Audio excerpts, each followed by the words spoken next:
Quando nós olhamos para a história, percebemos que o discurso, como disse Peixoto, é uma arma mais poderosa do que uma lâmina afiada, do que uma arma de fogo ou até mesmo uma bomba. Olhando para um dos grandes estudiosos, talvez o principal deles, ou o primeiro deles, chamado Aristóteles, ele disse que o discurso é capaz de mover multidões e até mesmo de alterar o rumo das nações.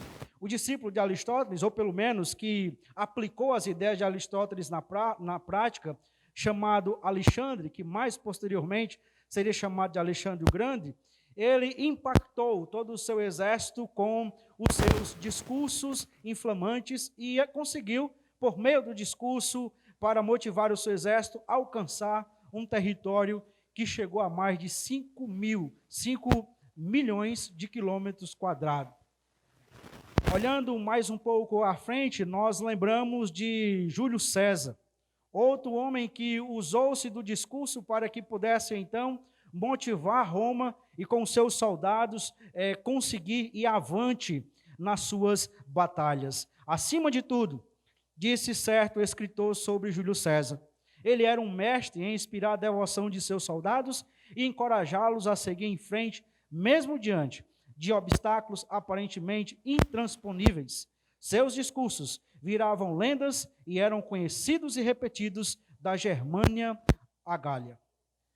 Com o passar do tempo, nós podemos citar ainda outros personagens que fizeram uso do discurso como uma arma muito poderosa. Adolf Hitler, por exemplo, se utilizou do discurso para iniciar uma guerra cruel e sem precedentes contra os judeus.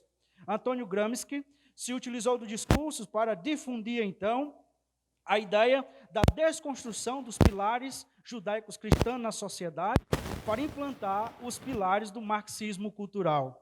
Mais recentemente, nós podíamos citar ainda Mahatma Gandhi, nós podíamos citar Martin Luther King, Nelson Mandela e entre outros, que se utilizaram dos seus discursos como arma para mover multidões e até mesmo alterar o rumo das nações. Apesar de todos estes serem homens que se utilizaram do discurso para propor mudança, nenhum deles conseguiram e tiveram condições de, se utilizando do discurso, promover esta mudança e oferecer aquilo que somente Jesus pode oferecer. Quando nós olhamos para os evangelhos, nós encontramos Jesus fazendo diversos discursos. E esses discursos, eles são também uma arma, mas esses discursos conseguem alcançar aquilo que nem mesmo Aristóteles conseguiu. Esses discursos conseguem mudar a vida. Esses discursos conseguem oferecer ao homem aquilo que eles mais precisam, conseguem resolver o maior problema do homem. Mas o que é que faz o discurso de Jesus ser superior a esses outros discursos? O que consiste o discurso de Jesus e o que existe nele que nós, então, não encontramos nos outros? Meus irmãos, dando continuidade às exposições no Evangelho de João, eu quero convidá-los para nós meditarmos nesta noite no capítulo 7 de João, no versículo de número 37 a 53. Capítulo 7 do Evangelho de João, verso de número 37 a 53. E eu quero fazer algumas considerações sobre o discurso do Rei Jesus. Vamos ficar de pé para que possamos fazer esta leitura. no Evangelho de João, capítulo 7, versículo 37 ao 52. 53, perdão.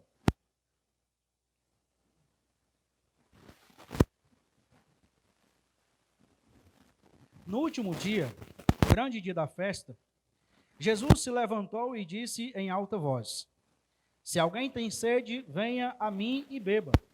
Quem crê em mim, como diz a Escritura, do seu interior fluirão rios de água viva.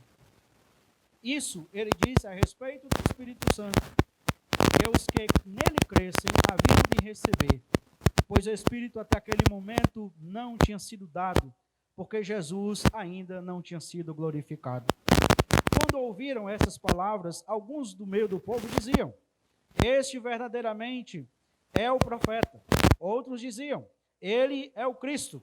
Outros, porém, perguntavam: Por acaso o Cristo virá da Galileia?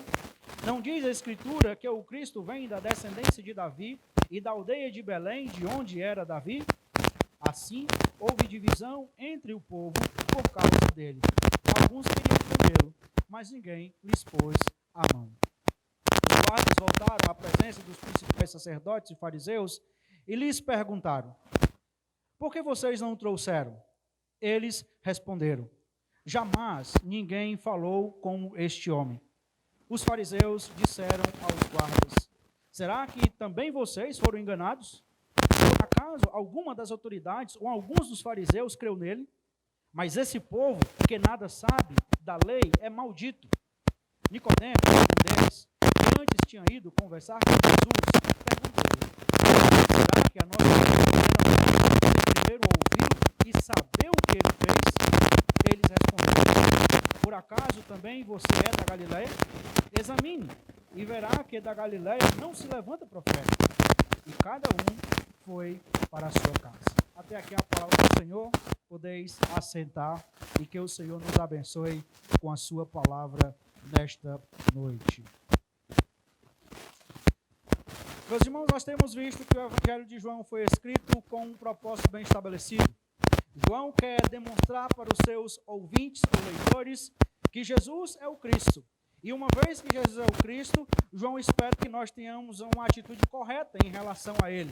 E essa atitude correta é crer em Jesus. Estas coisas foram escritas para que creiais que Jesus é o Cristo, Filho de Deus, e para que, crendo nele, vocês tenham vida em seu nome. E para alcançar esse propósito, João faz alguns recortes, ou ele seleciona alguns discursos de Jesus, algumas falas de Jesus que nós encontramos em João, e algumas essencialmente material pleno, sem nós encontrarmos em nenhum outro evangelho. E aqui nós estamos diante de um discurso de Jesus. O que nós encontramos aqui nos parece, à primeira vista, ser um discurso muito curto, no verso de número 37.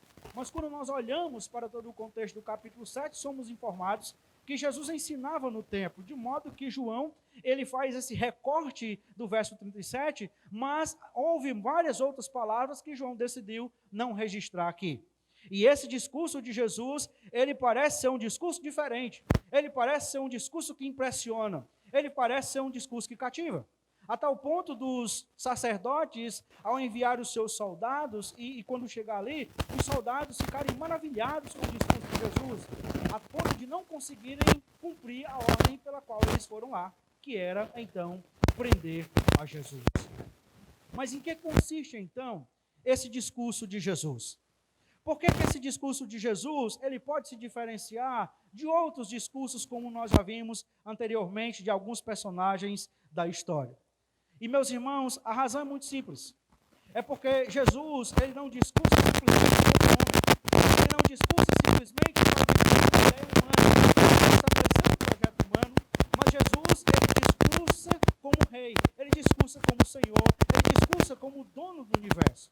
De modo que, à luz desse texto, eu quero então destacar algumas percepções advindas do discurso proferido por Jesus na ocasião da festa dos tabernáculos. O texto diz que no último dia, o grande dia da festa, Jesus se levantou em alta voz e disse: Eu quero chamar sua atenção para esta festa que nós já temos observado à luz, então, do Evangelho de João. Nós temos a festa dos tabernáculos. E esta festa, meus irmãos, ela se destaca em 3 aspectos. Primeiramente, esta festa dos tabernáculos era também chamada a festa das cabanas. Acontecia uma vez por ano em Israel. Todo israelita, ele via então para Jerusalém e ele trazia a sua cabana. Então seria mais ou menos o que acontece quando nós vamos para o retiro. Aí então alguém leva lá a sua barraca. E então ele sai de casa e ele vai lá ficar na sua barraca. Durante aqueles 7 dias, naquela semana, então todo israelita ia para a cabana. Até mesmo as pessoas que moravam em Jerusalém, elas saíam de suas casas e elas ficavam numa cabana. Para quê? Para lembrar de que um dia o povo de Israel, ele não tinha casa. Para lembrar de que um dia o povo de Israel vivia também em cabanas, quando este morava no deserto. Era uma festa também que se destacava pela alegria. Nos diz os escritos do Antigo Testamento que era a festa dos tabernáculos em que as pessoas traziam os frutos em gratidão a Deus. Então elas tinham a colheita e elas traziam os frutos e elas ofereciam a Deus em gratidão. De modo que esta festa, ela era uma festa de grande alegria. A propósito, o povo de Israel era um povo festeiro. Ele sempre tinha uma festa para recordar alguma coisa e para lembrar alguma coisa do futuro, ou para trazer alguma coisa do futuro. E é isso que se destaca esse terceiro aspecto desta festa. Era uma festa que tinha um viés profético. Quando nós voltamos para Isaías capítulo 12, versículo de número 13, nós somos informados ali pelo profeta que haveria uma época em que o Messias chegaria. E quando o Messias chegar naquela festa, então eles entoariam a seguinte, ele diz que seria mais ou menos assim, com grande alegria, vocês tirarão água das fontes da salvação. Era um tempo em que eles teriam uma realidade diferente. E a propósito, é possível que tanto Isaías capítulo 12, como também Zacarias capítulo 14, fosse mencionado ali durante aquela festa, que durava então esses 8 dias. Durante 7 dias, havia um intenso oferecimento de ofertas a Deus.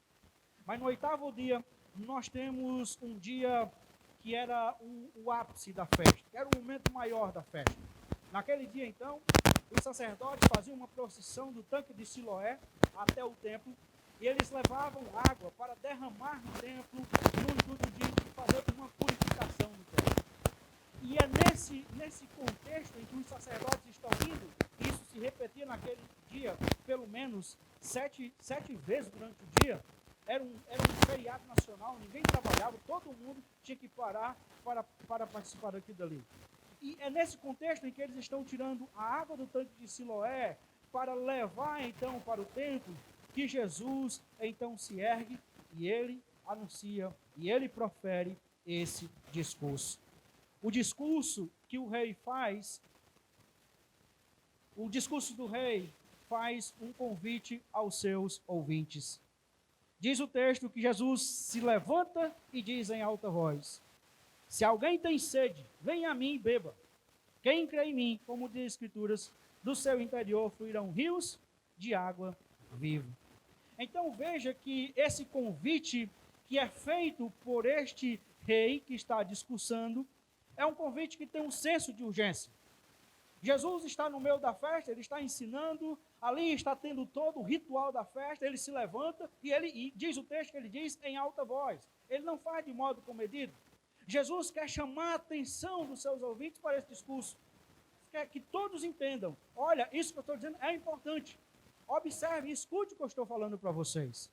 Mas esse discurso que tem um senso de urgência é um discurso que é feito para aqueles que têm sede. E aqui veja o aspecto condicional desse discurso. Se alguém tem sede, venha a mim e beba. E nas Escrituras nós temos, por exemplo, pelo menos 3 tipos de sede. Quando nós olhamos para o Êxodo especialmente, nós vamos ver a sede física. O povo de Israel diz: ora, Moisés, você nos trouxe para o deserto para que nós morramos de sede aqui? Há necessidade de tomar água, né, de hidratar o corpo. Mas nós temos também a sede de Deus. Salmo 42, verso 1 e 2 diz que a minha alma tem sede de ti, assim como a corça tem sede das correntes de água viva. Então você tem essa sede de Deus. Mas Mateus capítulo 6, verso 5, vai nos falar de um outro tipo de sede, que é a sede de justiça. Bem-aventurados que têm fome e sede de justiça. E a ideia de sede de justiça não é você ver a injustiça acontecendo e você dizer, rapaz, isso me incomoda, isso me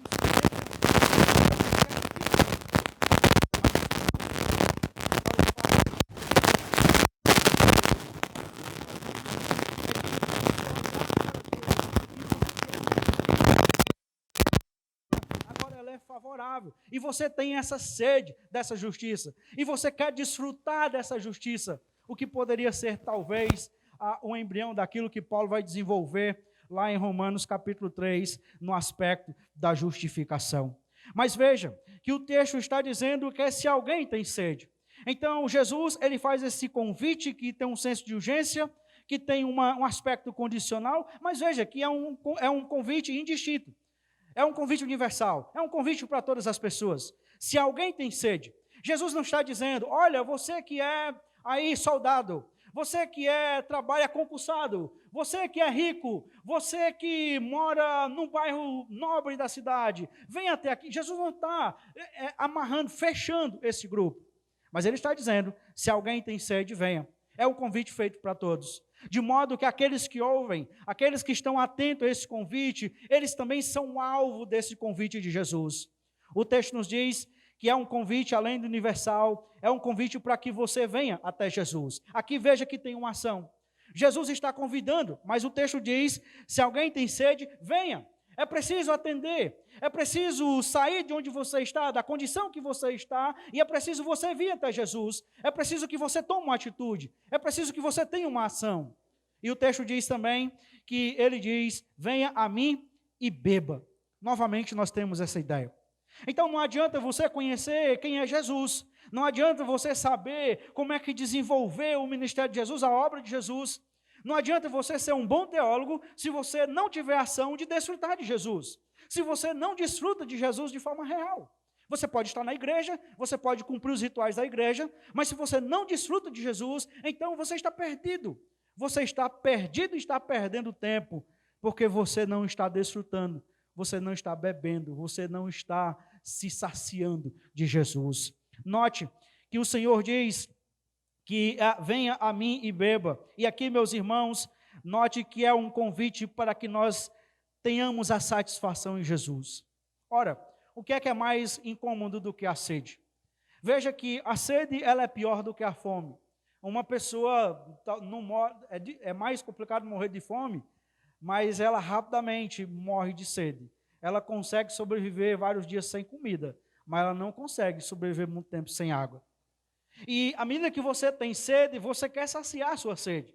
Então, se você está com muita sede, você não aguenta, você não se satisfaz só com um copo de água, você quer 2, você quer 3, você quer matar aquela sede, você quer saciar ela.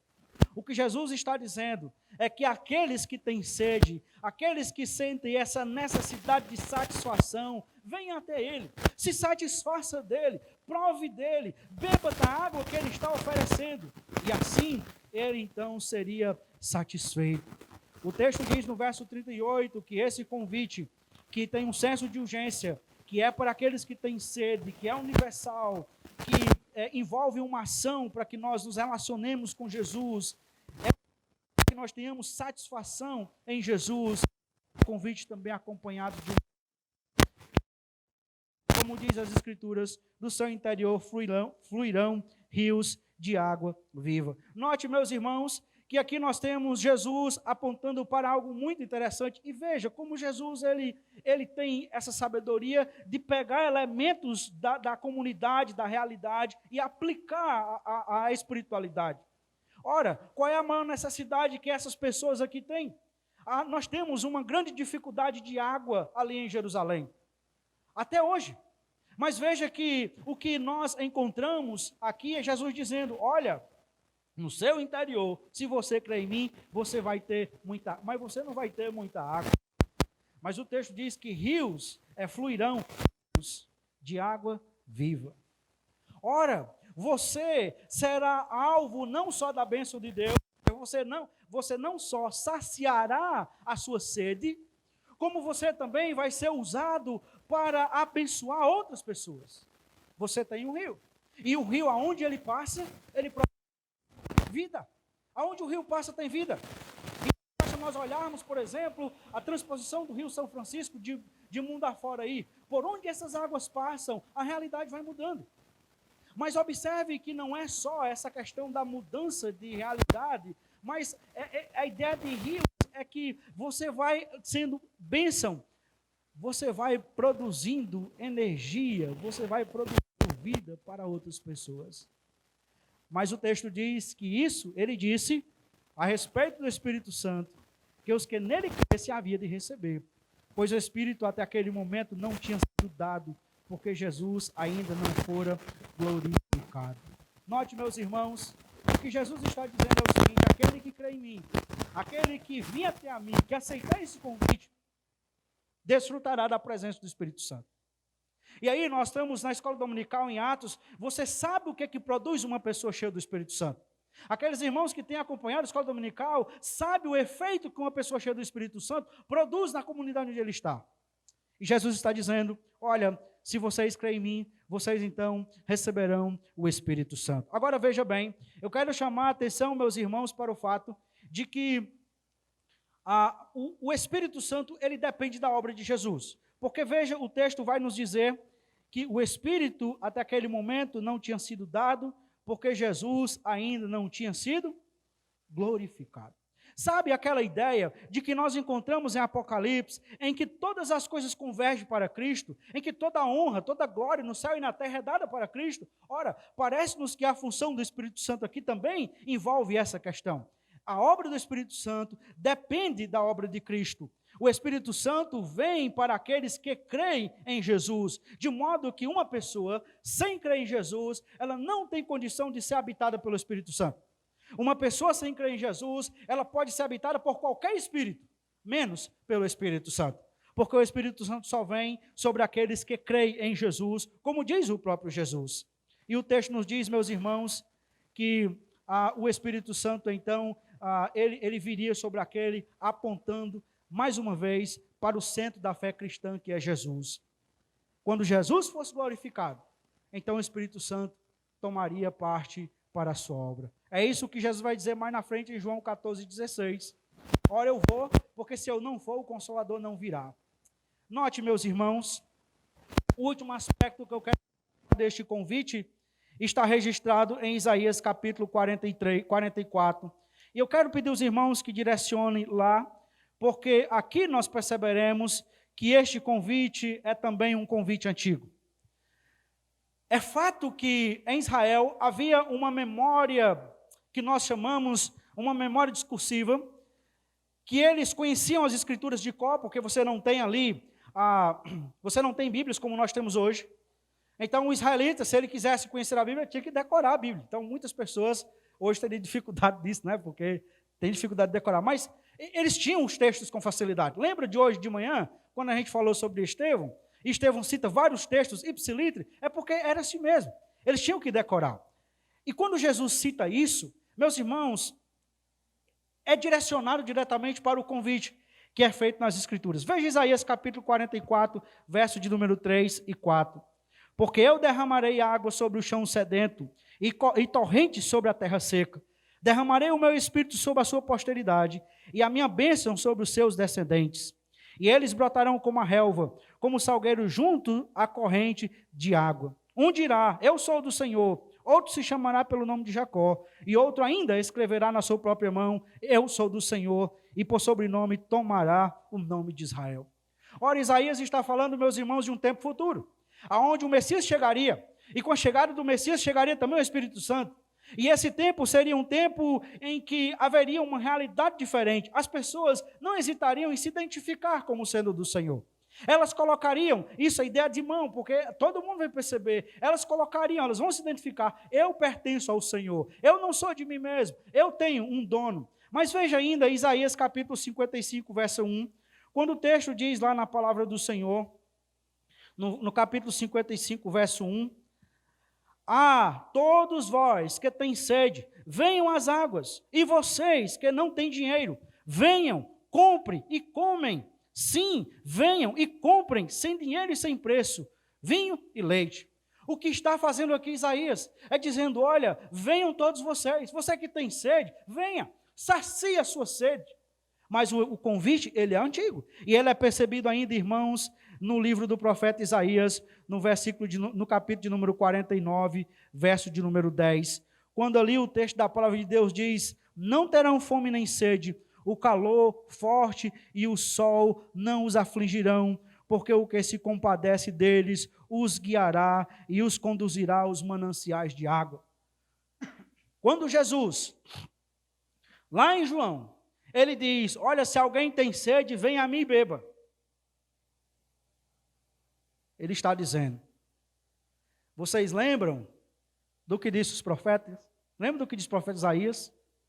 Que haveria um tempo em que o Espírito Santo ia ser derramado. Você lembra do convite que o profeta Isaías disse, que haveria um tempo em que fluirão rios de água viva? Você lembra disso aí? Pois eu quero dizer que esse é o tempo.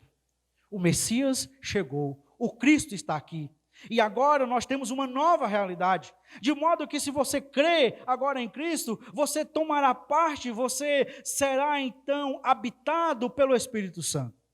Um novo tempo, uma nova era é chegada. Tempo de atender o convite que o Senhor faz para os seus ouvintes. Mas o discurso do rei, que faz um convite aos seus ouvintes, é também o discurso do rei que divide opiniões em seus ouvintes. Verso de número 40, diz que quando ouviram estas palavras, alguns do meio do povo diziam: este é verdadeiramente o profeta. Outros diziam: ele é o Cristo. Outros, porém, perguntavam: por acaso virá o Cristo da Galileia? Não diz Escrituras que o Cristo vem da descendência de Davi e da aldeia de Belém, de onde era Davi? Assim, houve divisão entre o povo por causa dele. Alguns queriam prendê-lo, mas ninguém lhes pôs a mão. Então, meus irmãos, nós temos aqui várias opiniões a respeito de Jesus. Então, veja que nós temos um grupo de pessoas que tem uma visão limitada em relação a Jesus. Quem é Jesus para elas? Verso de número 40, este verdadeiramente é o profeta. Nós já temos visto aqui que o povo esperava um profeta igual a Moisés, ou um profeta superior a Moisés. E de fato, Jesus é profeta. O texto nos diz que Jesus tem a palavra de Deus nos diz que Jesus tem um tríplice ofício, né? Ele é rei, sacerdote e profeta. Mas Jesus não era só o profeta. Essas pessoas, elas têm uma visão, digamos assim, até correta de Jesus, mas ela tem uma visão limitada de Jesus. Para elas, Jesus era apenas um profeta. Mas tem um outro grupo, um grupo que até parece crer, mas um grupo que também parece não estar comprometido com Jesus. Diz o texto que outros diziam: ele é o Cristo. Parece que essas pessoas, que talvez sejam até aquelas que anteriormente elas creram em Jesus, diziam crer em Jesus, elas até acreditavam: não, Jesus é o Cristo. Mas nos parece que falta comprometimento dessas pessoas com Jesus. Elas entendem quem é Jesus. Talvez ela até cresça em Jesus, esperasse que Jesus fosse um Messias libertador, um Messias político, mas falta comprometimento delas com Jesus. Nós não vemos aqui, e nós não veremos ao longo de João, um comprometimento destas pessoas, que mesmo sabendo que Jesus é o Cristo, estão ali junto com Jesus Cristo. Mas nós temos um grupo que rejeita Jesus e que apresenta as razões mais frágeis para isso. Veja o texto. Quando diz: outros porém perguntaram: por acaso o Cristo virá da Galileia? Não diz a Escritura que o Cristo vem da descendência de Davi, da aldeia de Belém, de onde era Davi? Ora, se nós temos um grupo que está dizendo que Jesus é o Cristo, o que é que era esperado desse grupo? Rapaz, vamos investigar, vamos atrás, vamos saber de onde é que é esse rapaz. Mas veja, qual é a razão que esse grupo apresenta para rejeitar Jesus? A pressuposição de que Jesus vem da Galileia.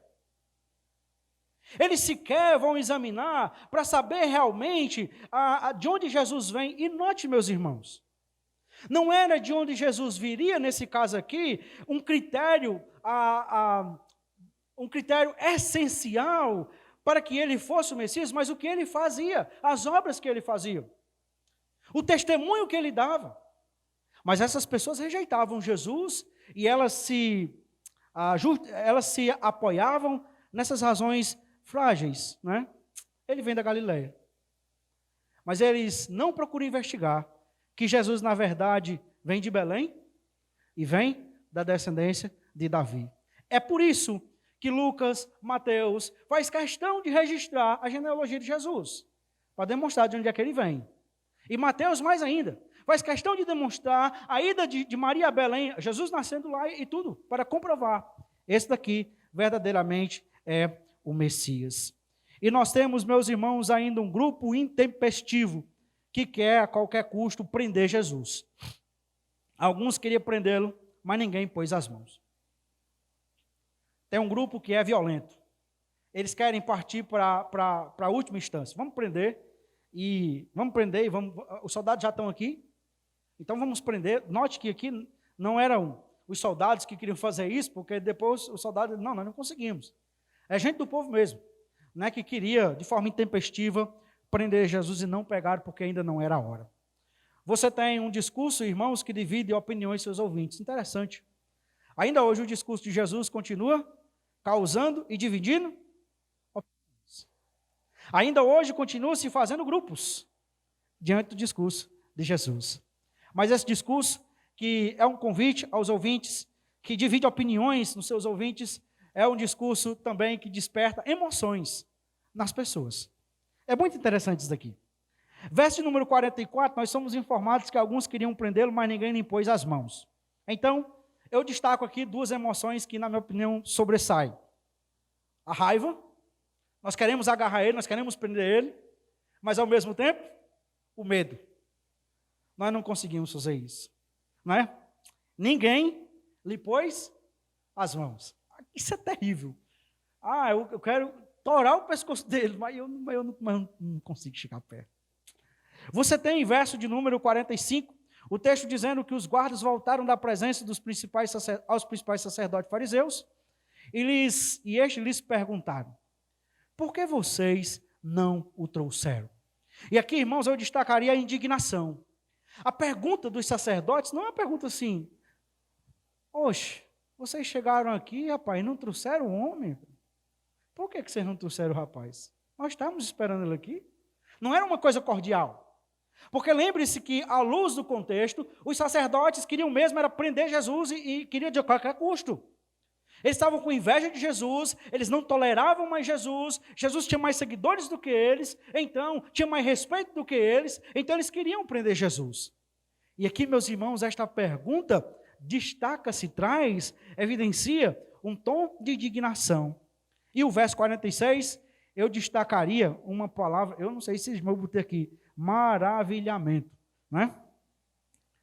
Eles responderam: jamais ninguém falou como este homem.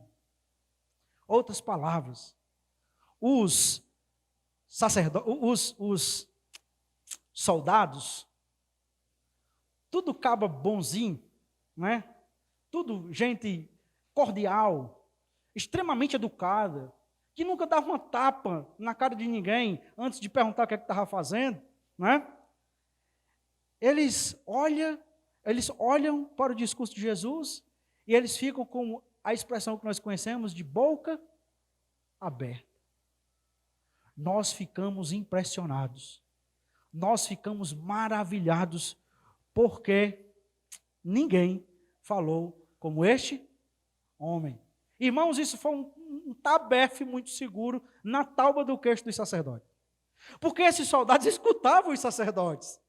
E eles estão dizendo: olha, nenhum aqui fala como ele, nenhum aqui discursa como ele. Eles estão, então, maravilhados. Mas o verso 47, irmãos, eu destaco outra emoção que surge, a zombaria. Os fariseus disseram aos guardas: será que também vocês foram enganados?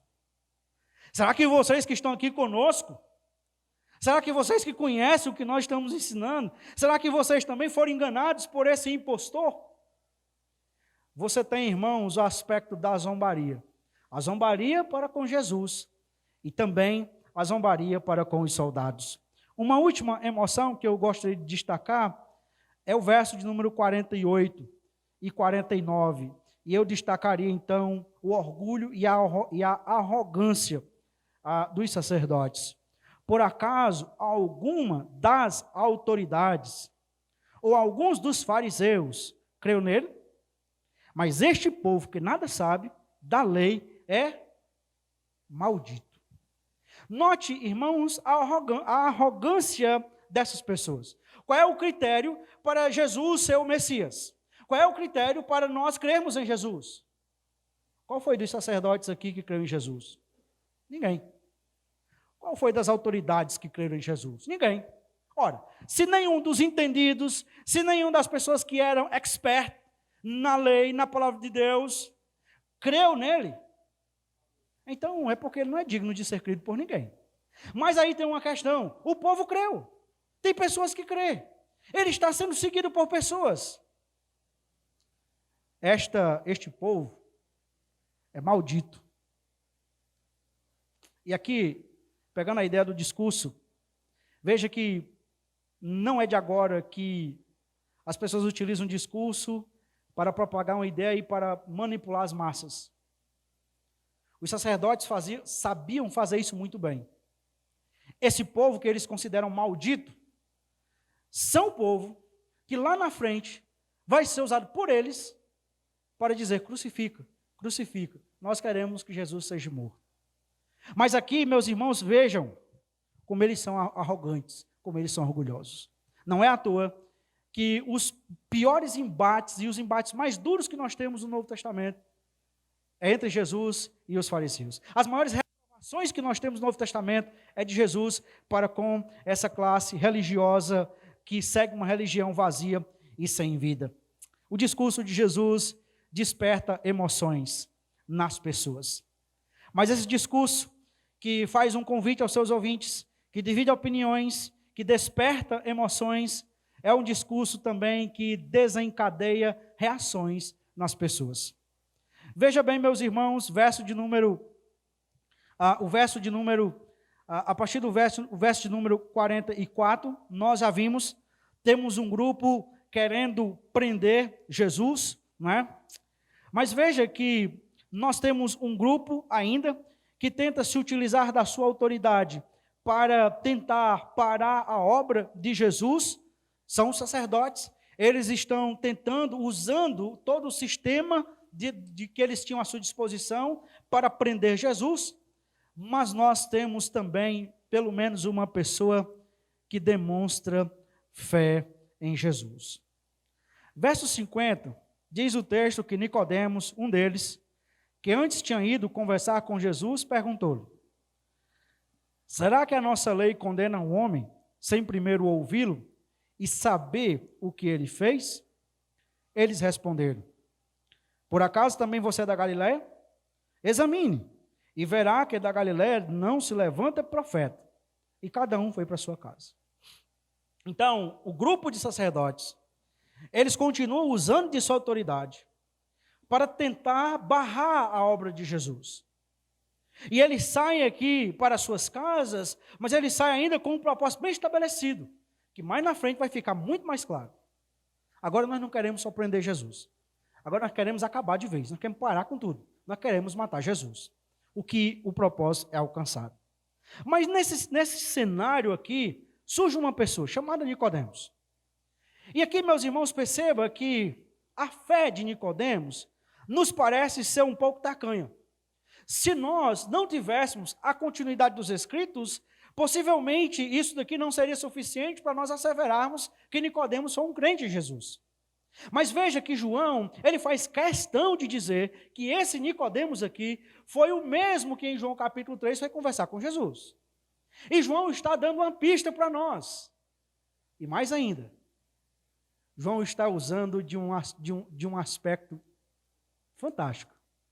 João está sendo irônico nos seus escritos. Por quê? Qual é a queixa dos sacerdotes? Quem é de nós aqui que creu em Jesus? Ninguém creu. Então, se ninguém creu, Jesus não é digno de ser crido. Mas aí, de repente, aparece um, chamado Nicodemos. E Nicodemos, ele crê em Jesus. Isso é muito legal, isso é muito massa quando a gente percebe isso. Então, veja que Nicodemos ainda tem uma fé tacanha. Uma fé que é insuficiente. Mas uma fé que pelo menos demonstra interesse por Jesus. Ora, vamos ouvir ele. Vamos dar a oportunidade dele falar. Vamos ser justos com ele. Não é assim que a nossa lei manda? Traga a pessoa e vamos escutar ele. Mas nós não vamos condenar. E aqui veja que parece já estar bem estabelecido o propósito dos sacerdotes. Nós não queremos só ouvir Jesus. Nós não queremos trazê-lo aqui só para ter uma conversa.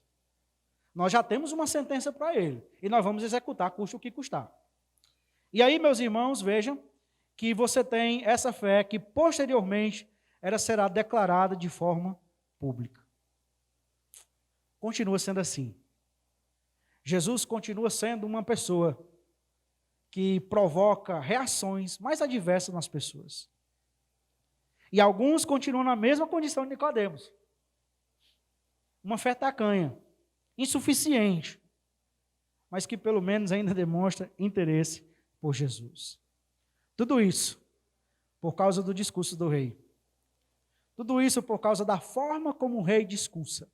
E como esse discurso mexe com tudo ali naquela região. Eu quero concluir, irmãos, fazendo duas aplicações para nós. Muito embora, eu sempre digo que os textos eles são auto-aplicativos, né? Mas eu sempre gosto de destacar alguma coisa para a gente não perder o costume, né?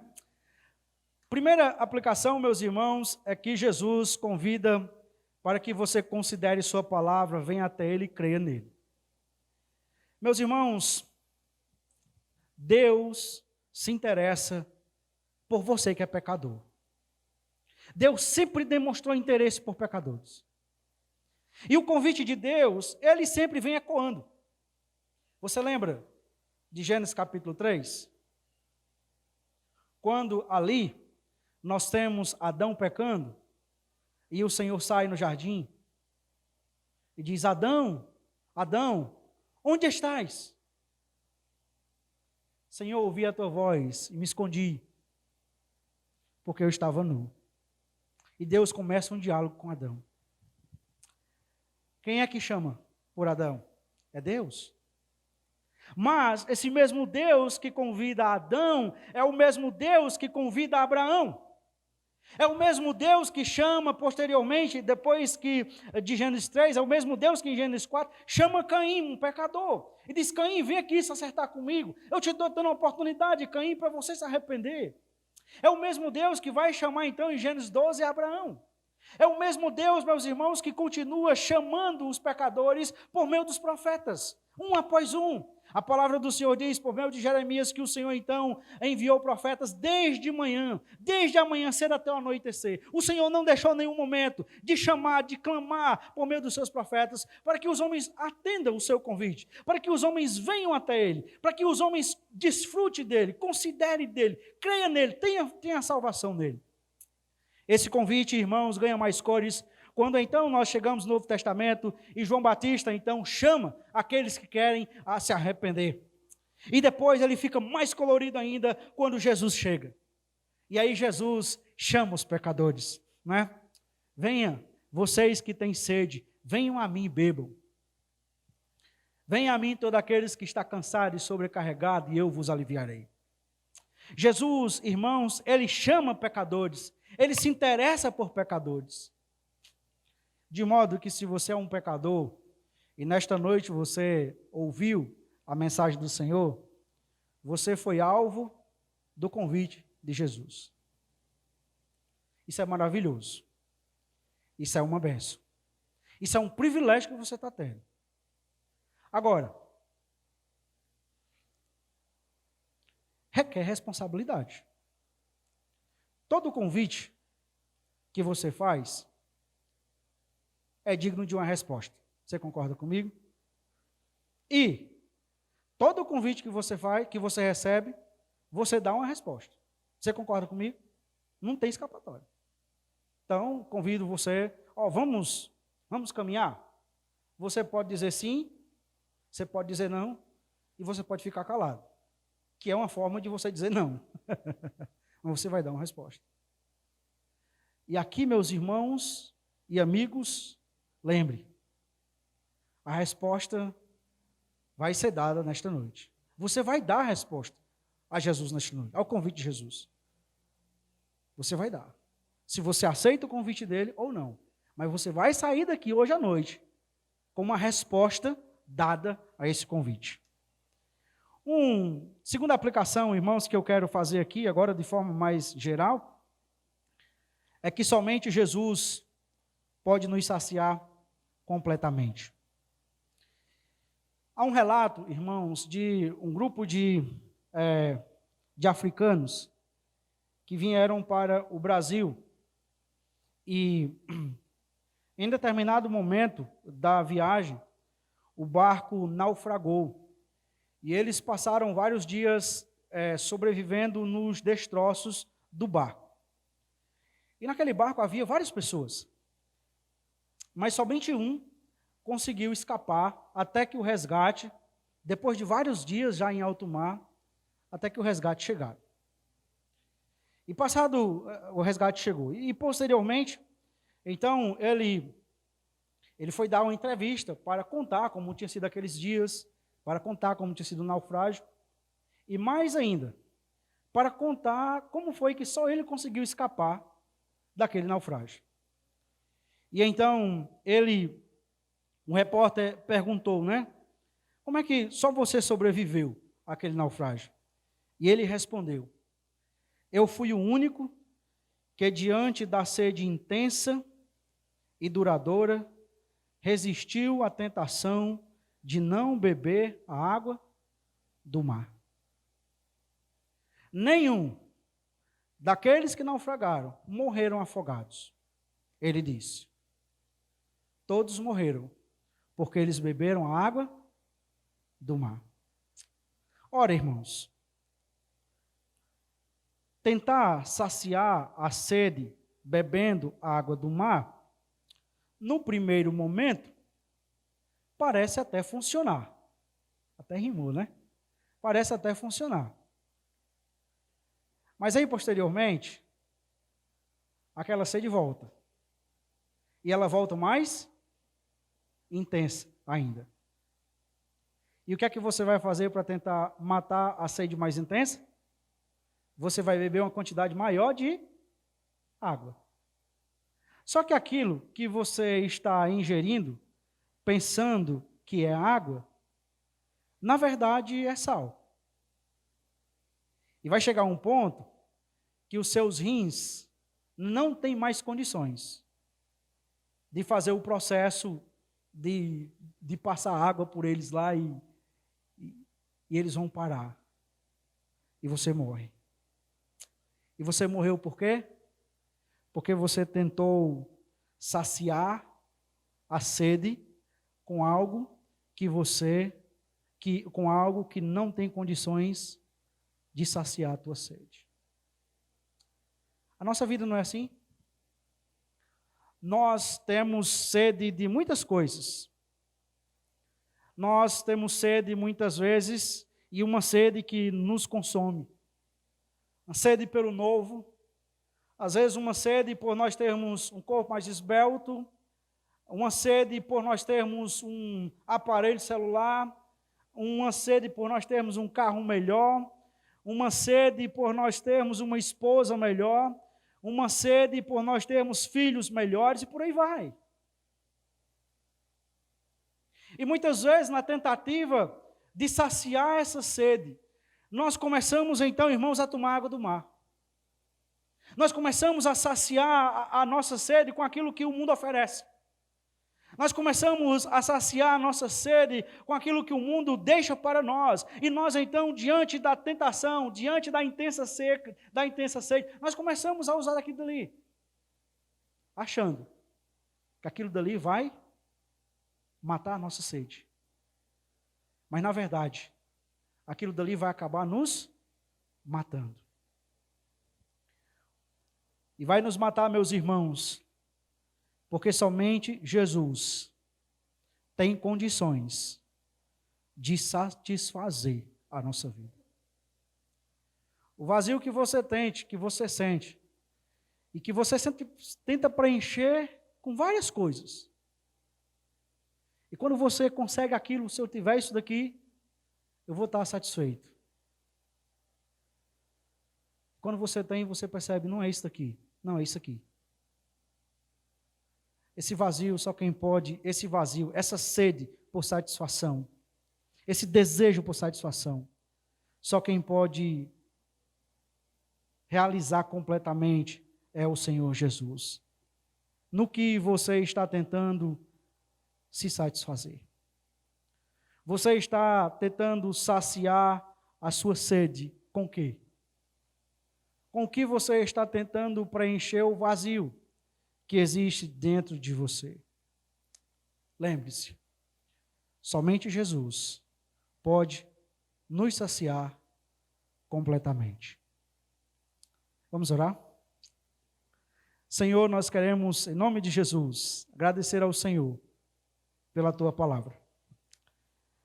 Agradecer ao Senhor porque Tu és bom e a Tua misericórdia dura para sempre. Agradecer ao Senhor pelo Teu Filho Jesus, que nos redime do nosso pecado. E por Teu Filho Jesus que satisfaz completamente a sede da nossa alma. Nós queremos, em nome de Jesus, Te agradecer e Te louvar.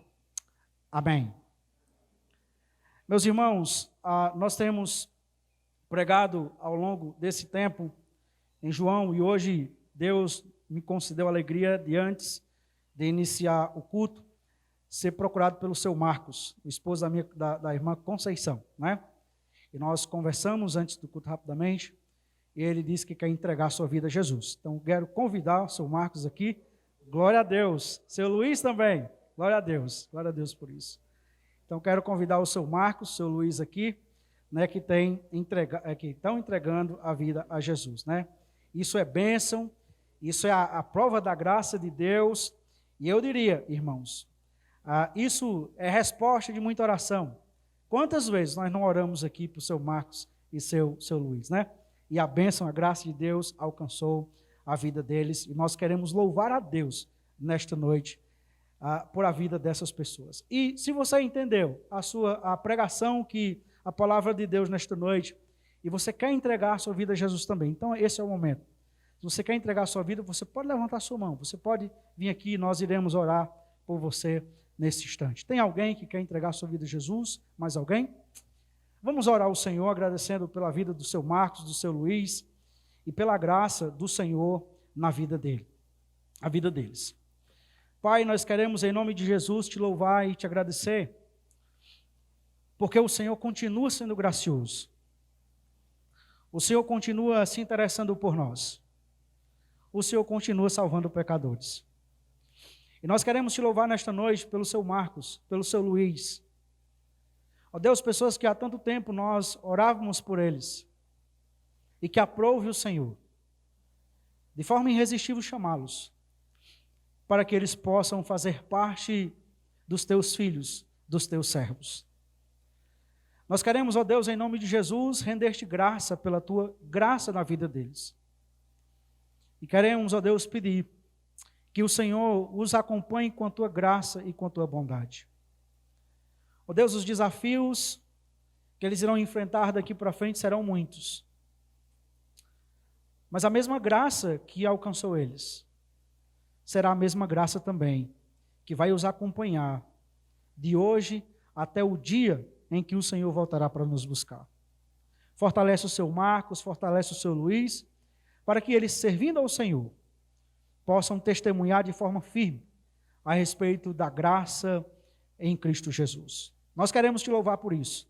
Em nome de Jesus. Amém. Muito obrigado, seu Marcos.